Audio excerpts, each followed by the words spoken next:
Well, hello and welcome to another episode of the brand new Beyond the 80 podcast, brought to you by Neds. I'm your host, Dan Talentire, and as always, each episode will be joined by some very special guests right across the game of rugby league and here at West Tigers. Our first guest today is certainly a name you'll know well across the club and the game, a former AFL great turned NRL CEO, Justin Pascoe. Welcome to the show. Thanks, Dan. Appreciate that. Not a problem.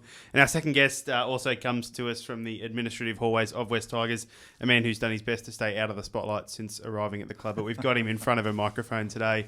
Adam Hartigan, thank you for joining us. Thank you very much. Thanks for having me.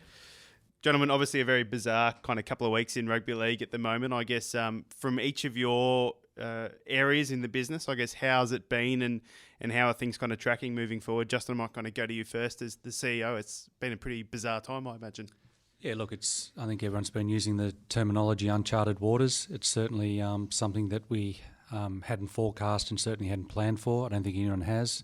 I think it's really important to acknowledge first and foremost that, there's a lot of people out there doing it a lot tougher than people in rugby league, and we're certainly aware of that.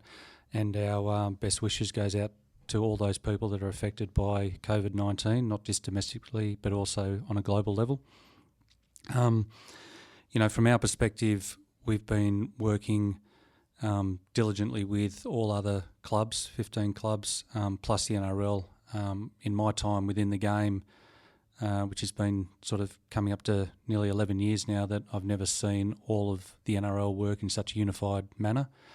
And I think that's a great test this has been a great test for the game to ensure that the only way we do get through this and we come through stronger is to come through this together as a collective. So as a club, we've had to make some really tough decisions last week. We stood a fair majority of all staff down. It's important to understand that through that process, which is never an easy decision to come to, but it's in the best interests of making sure that, they all remain employed with the West Tigers and they're here for the long term, as this club is. So as we continue to evolve as a club in this situation, we believe we're going to come out stronger than we've ever been before. We're working with the NRL to get a sense of when the season will restart, and we're working diligently to support that notion.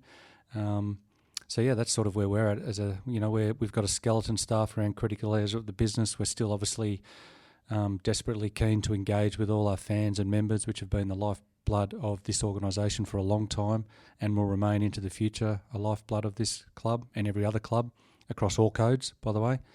I don't think membership and what the fan does for the game can never be underestimated, and we certainly appreciate and acknowledge that. Our corporate partners, we just actually had a Zoom webinar. I'm not sure if you can put those two things together, but anyway, I have. That gave them an opportunity to hear from us, not just via a phone call, but face-to-face, so to speak, over Zoom, which is the virtual world we're living in today. And I think everyone's actually adapting quite nicely to that. Just a side note to digress, I think we'll all become far more proficient and efficient in the way we do our business moving forward. But to have all our corporate partners continuing to support us through these times, I think is just a testament to them and their commitment to the club. And we're there for them as they are for us, and I think that's the way that this will operate through. Merchandise, we're obviously working still to get out different opportunities and specials. There's still a lot of stock here, obviously, that we're trying to work through and get opportunities out for those people that love the club to purchase when the time's right for them individually. Awesome. Well, thank you guys for joining us on the B80 podcast. First up, we're going to touch in a bit of news headlines right after this. That's a win. This NRL season, take it to the Neds level. You're listening to the Beyond the 80 podcast. I'm joined by West Tigers CEO and General Manager Football, Adam Hartigan. Guys, obviously, as we record, the game is still suspended indefinitely, but there's a bit of news floating around on a couple of different things. I just wanted to get your take on it all. I understand you guys have probably had more discussions around COVID-19 and how it affects rugby league than pretty much most people at the moment. So I'm certainly keen to get your expertise across this all.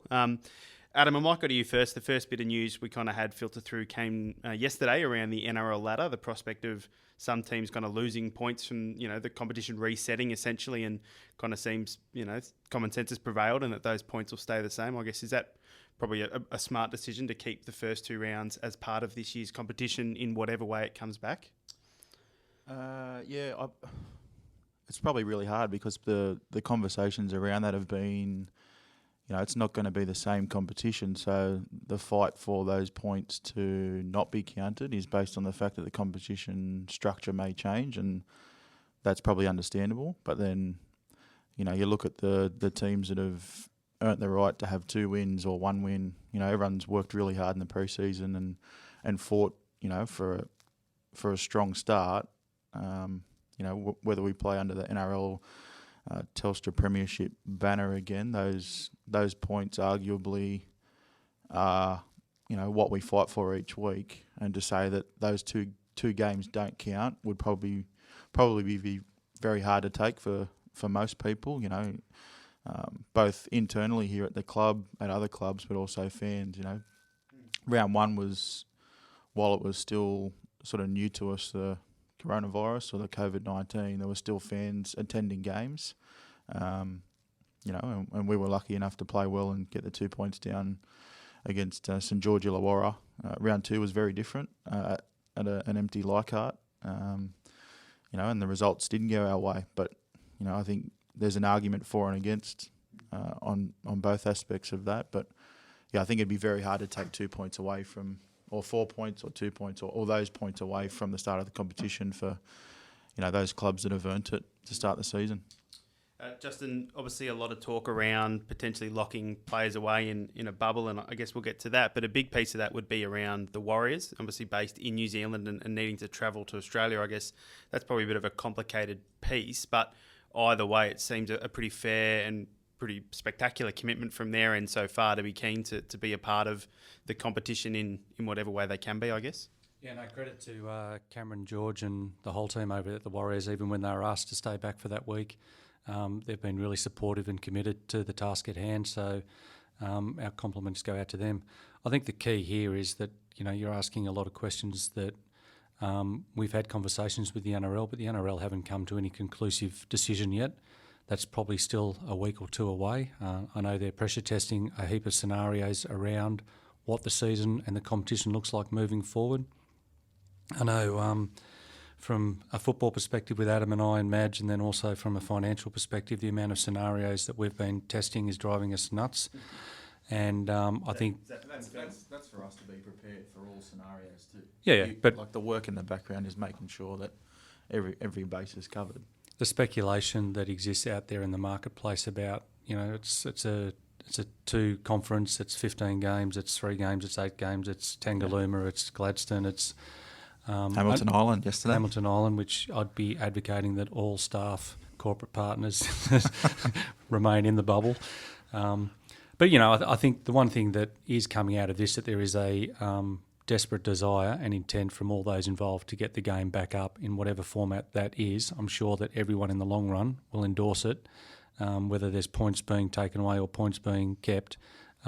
It's far bigger than that. It's about getting the game back for everyone out there that is suffering.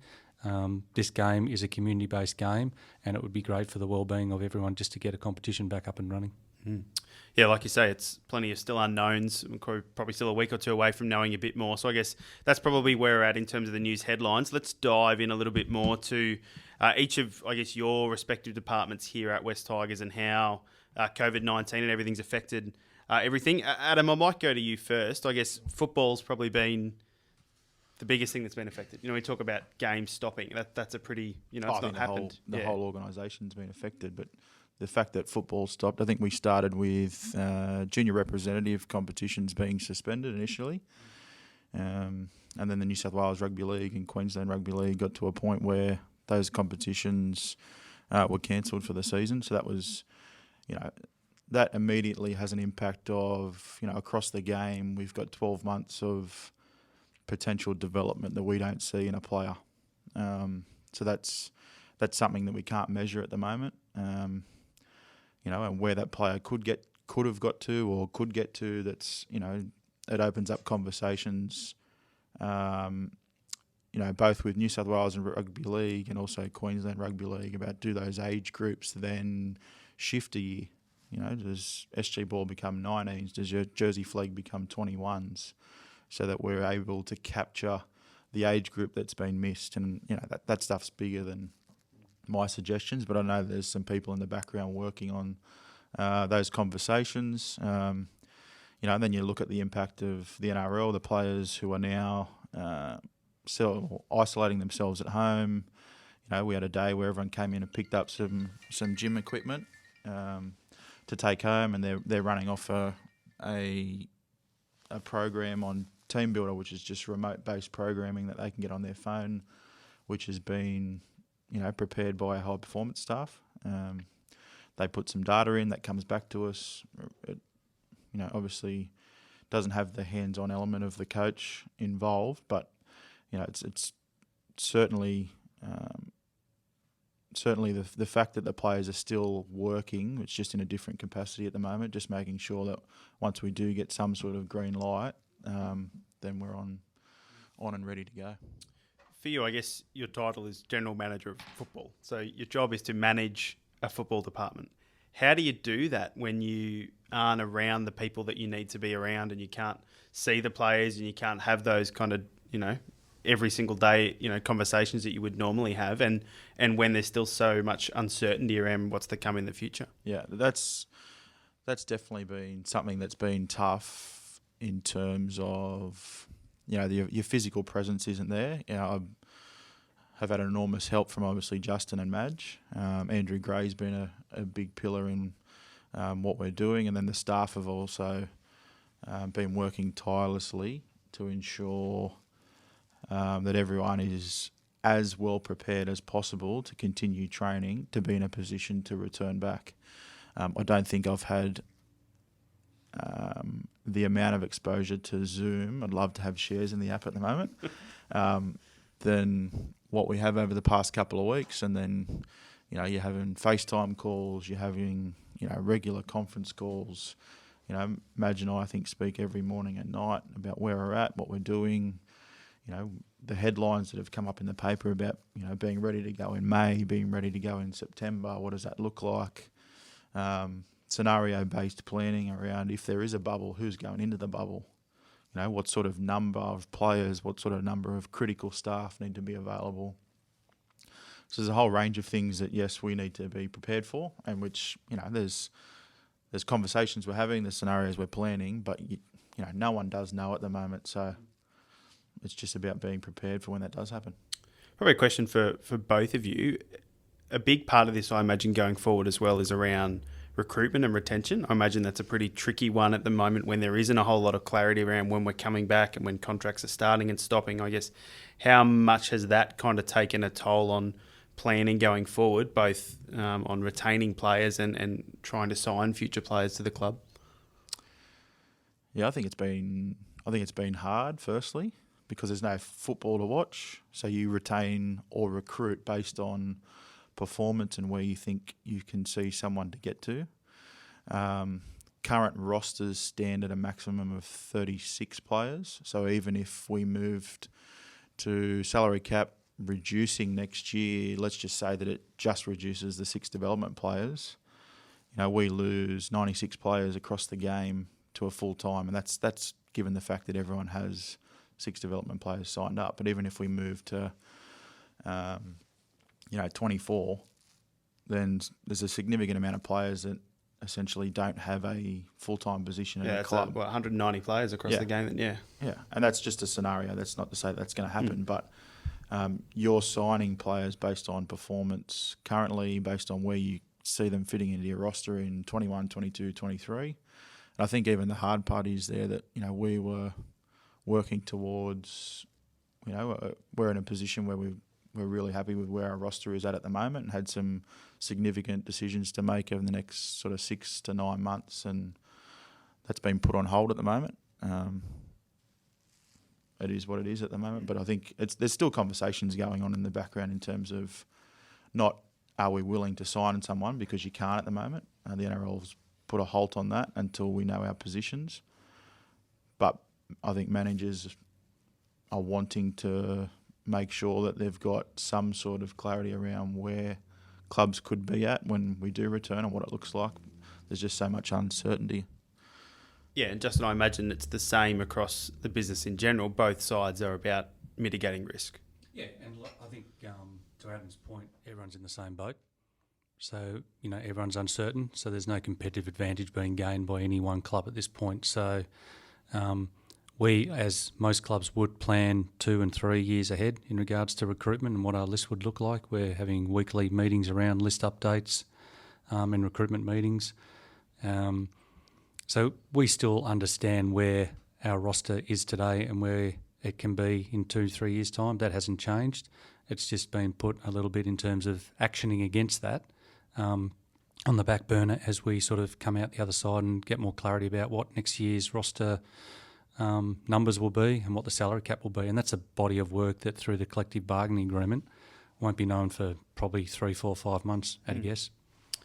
Probably a question for both of you on this. I guess there's a lot of kind of uncertainty and that is quite a negative thing at the moment. I guess looking on a positive note, in the last couple of weeks, what have you seen in kind of both of your respective areas that I guess have been a real positive? Maybe it's the way people have handled a situation, or maybe it's the way in which players have adjusted to different things. I don't know.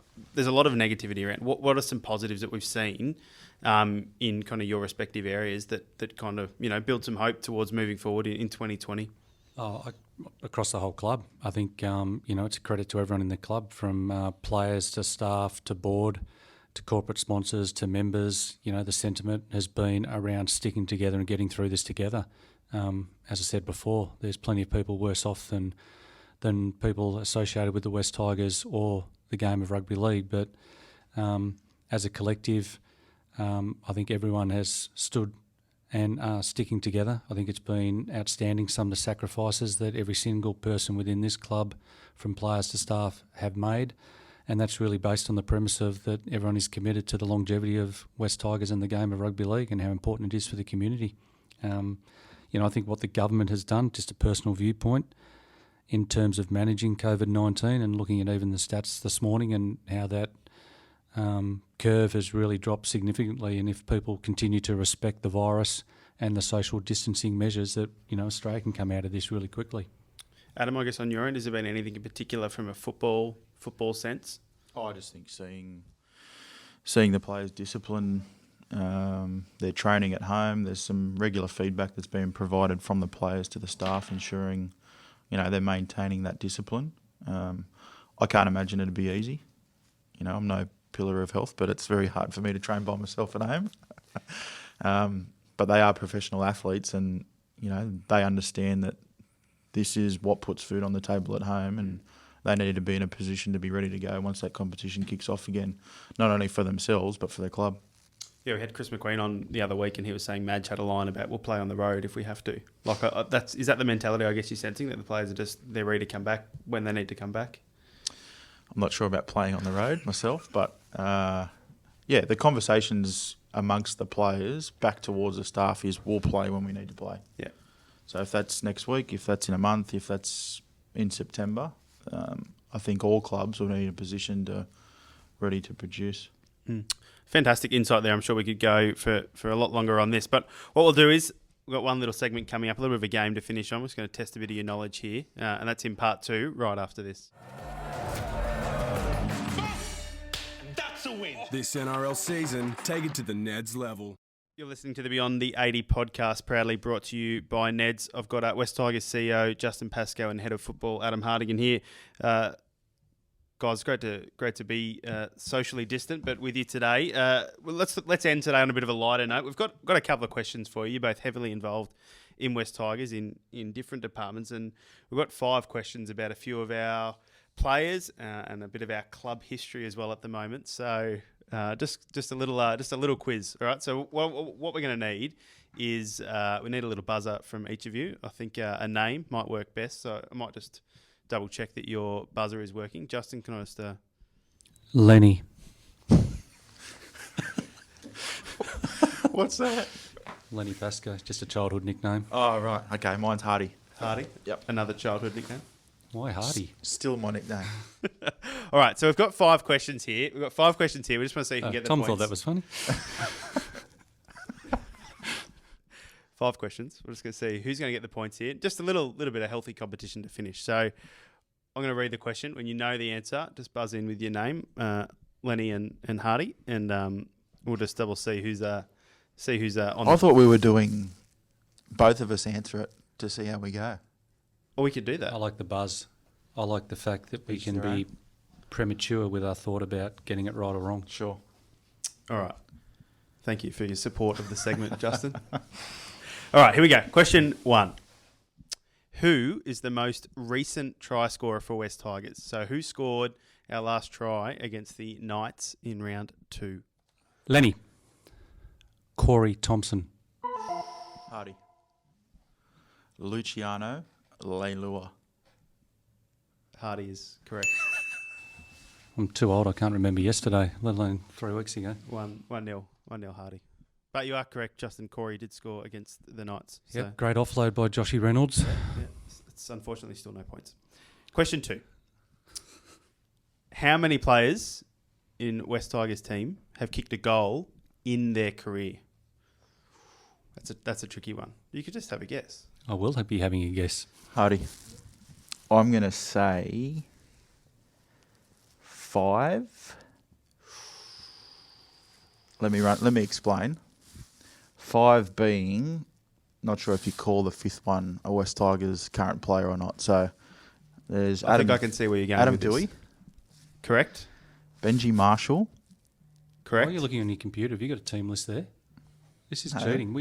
This is unbelievable. Moses Mbai, Correct. So that's 3, and you think 5. Chris Lawrence, Pretty good. And Chris then Lawrence has. I'm In not fact, sure if you'll call Paul Momirovski a current West Tigers player. Well, no, he's actually sitting with Melbourne Storm, so no. But that would take my answer down to 4. But you already said 5. That's why I was going to say 4, because I knew that Paul was with Melbourne. Yeah, well, I think Justin certainly got the points on that one because, Adam, you did say 5. So I So, was correct though. If it was 5. You know, you didn't answer the question, though. Okay. 1-1. 1-1. Question 3. The drama. It's killing me here. Question 3. Moses Mbai became the second West Tigers player to represent Queensland with his Origin debut last year. Who was the first? Chris McQueen. Sorry. Hardy. Lenny. Now, can I just clarify before you both buzz in here with your answer? Hypothetically, just hypothetically, They have to earn the jersey while being a West Tigers they would player. have to earn the jersey while okay. being Hardy. a West Tigers player. So just hypothetically.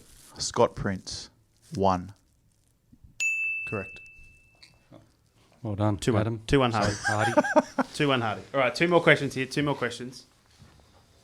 Then I've got one for you, Dan, Great. at the end. That should keep the fans engaged. Question 4.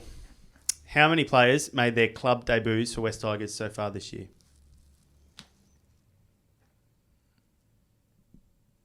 Hardy. Do you have to name them? Do you want to show off? 5. Can you name them? BJ, Luciano, Billy, Billy Walters, Zane, Adam Musgrove, and Dewey. Adam Dewey. That's 5. Correct, that's 5. We'll share those points, half each. All right, so half each. So I've got 1.5, 2.5. 1.5 to 2.5. So one Last of you question. needs this. This could be a tie. It could be a tie. Have you got another question in case it is? I can make one up. Righto. True or false? True or false? Lenny, true. I mean, he's right. It is true. What was the question? The question was, Tim Sheens has the best winning percentage as a coach in West Tigers history. Michael Maguire has the second best, and it is true. Yep. So I have no idea what the score actually is. 2.5 each. 2.5 each. Let's Alright. just finish on that. That's a nice note to finish on. Okay, I prefer the competition, but anyway, I've got a question for Dan. Okay. You've asked us about how, we as execs within this organisation have felt the organisation going. You've got yourself here and you've got Tom Meredith here, both heavily involved around the communications, digital and media team, and doing a great job of which being recognised by the NRL as a standout amongst all other clubs. How are you going, and what are your thoughts in regards to where the club's at, where our digital and media team is at and the content we're producing, and how far do you think that you guys can go in delivering things that are completely innovative moving forward? That's quite a big question. First part, how's the club going? I think the club's doing a really good job at handling quite an uncertain time. I think one of the great things from my end has been the communication. I think you kind of probably can't over-communicate at a time like this. I'm not sure anyone's going to get 4 or 5 months down the track and be annoyed that their manager was over-communicating with them during a global pandemic. So I think the constant communication's been a really good thing. I think in terms of our digital space, it's been a real challenge to be innovative with quite uncertain times. I think, we kind of planned for round 1 to be business as usual with the comp. So all our kind of regular content and digital plans around that. Then round 2, it was, okay, there's no fans. How do we best engage people around that? We're in some great competitions around getting fan photos on the wall at Leichhardt Oval and that sort of thing. And that was, from my end, unbelievable. We had thousands of photos come in, and that was such a wonderful experience for me to be able to kind of put that together and feel that people were contributing in that way. And then planning for round 3, and all of a sudden there's no games. And so how do we best kind of keep people engaged? We've started a podcast, thanks to Neds, which has been great. We've done some wonderful Q&As with players at home and that sort of thing, and it's been wonderful and awesome from my end to see the players buy in from that respect. The biggest thing is just we have an ability to try things. We've tried some online streaming. We got flogged in Fortnite by the Bulldogs, so that wasn't great. But to be fair, Corey did bounce back against the Warriors in NBA 2K stream on the weekend. So Corey did kind of come back with a aplomb there. So I guess from that end, it's continuing to be engaging as much as we can with people at the moment. And understanding too that, I think you said at the start of the show, football plays such a small part in the world at the moment. And yet it's such it's an opportunity for us to be able to put a bit of a smile on people's faces when, kids might be running around crazily at home, and there's stresses at work, and there's stresses with houses and mortgages and bills, and all that kind of stuff happens in the real world. And yet their favourite team might be able to give them a little half an hour, 40 minutes of fun that kind of puts a smile on their dial and keeps everything in perspective. Absolutely. So I think that's been the big thing for us, is trying to stay connected with people, and hopefully that's something that's been reciprocatedly felt across the club. So, very good answer. Thanks. Not sure it was worth 2.5 points, but I'll no, okay. I can make Tom just put in a little ding anyway there. So thank you. All right. Well, thank you for your time today, Adam and Justin. Obviously, both certainly very busy in quite an uncertain time. Thank you for joining us on the B80 podcast. Just quickly, what's the plan for the rest of the week for both of you? I might quickly go to Adam. There's plenty scenarios going on. We're looking at obviously our facility at Cintra Park, the layout, the design. There's a fair bit of work to go into that, and then just continual conversations with staff and keeping them informed. Justin, rest of the week? So we've got, as Hardy alluded to, we're heading off to Cintra Park now to have a look at what's a nearly completed temporary centre of excellence, which is great. We've got NRL meetings, working group meetings around membership, consumer and corporate. We had as I said earlier, corporate webinar Zoom this morning. So on the back of that, there's over 80 partners that need to be communicated with heading towards the back end of the week, and their contract and obligations reviewed as a consequence of where the season's at. So that's going to be a big part, and the constant communication around obviously where JobKeeper is, which is a really important stimulus package, and must give credit to ScoMo and the federal government in regards to that stimulus package, which I think is going to be enabling organisations like us to hopefully get staff back to work sooner than later. So that's a big part of this week and also next week as well. Well, again, thank you both for your time. Thank you to Neds for your support, and to everyone for tuning in. Make sure you rate and review us on iTunes. That'll help us move up the charts and keep those podcasts coming your way. Thank you to everyone for the support and kind words we've had since launching. We'll be back with another episode very soon on the Beyond the 80 podcast.